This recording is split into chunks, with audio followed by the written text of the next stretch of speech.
Alright, today let's make a bread pudding. This is another simple recipe that requires no special equipment and practically no skill. I'm making mine with croissants simply because that is what I had left over at the bakery. You can make yours with any kind of bread, but keep in mind that the sweeter your bread is, the less sugar you want to use. So here I'm chopping up the croissants, and mine are already pretty stale. They have been sitting out for 2 or 3 days. If your bread is fresh, make sure to cut it up and dry it out in the oven at 300 degrees for about 15 minutes.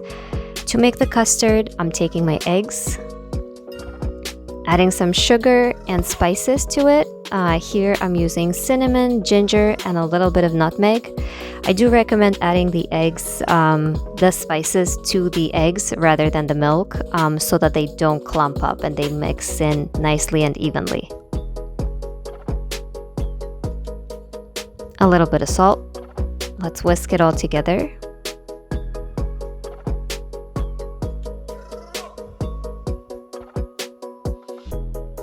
And then we'll add some milk to this mixture.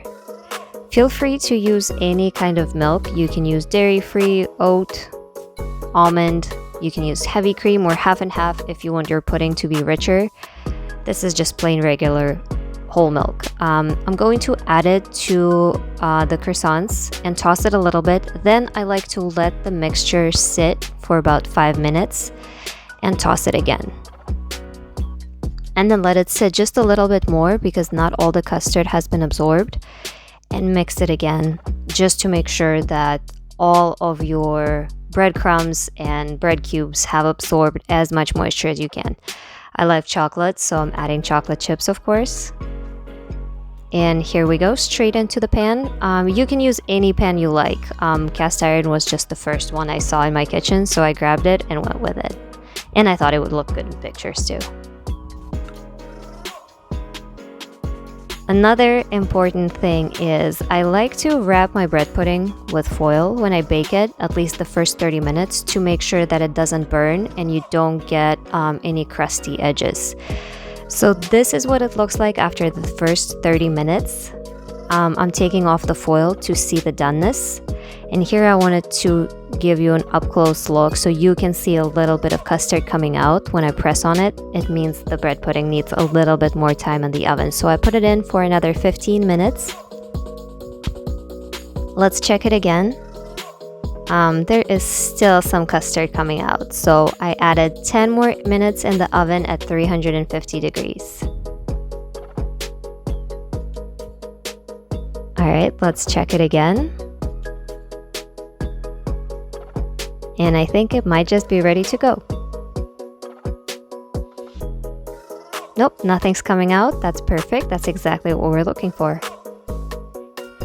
In the meantime, let's make some chocolate sauce, and you can skip this step if you like. The pudding is nice and moist as is, but out of my love for chocolate, that's what I do. I take a cup of a cup of heavy cream and a cup of chocolate. Heat up the cream, add it to the chocolate, and mix it really well.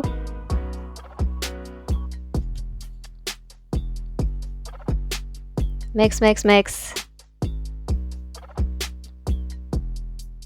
And once you see it starts getting glossy and shiny, that's how we know it's ready.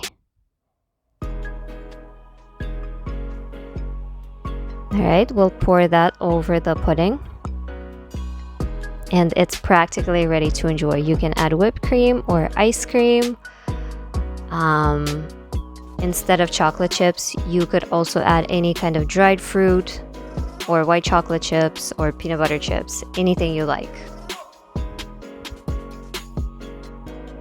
And there we go. Enjoy!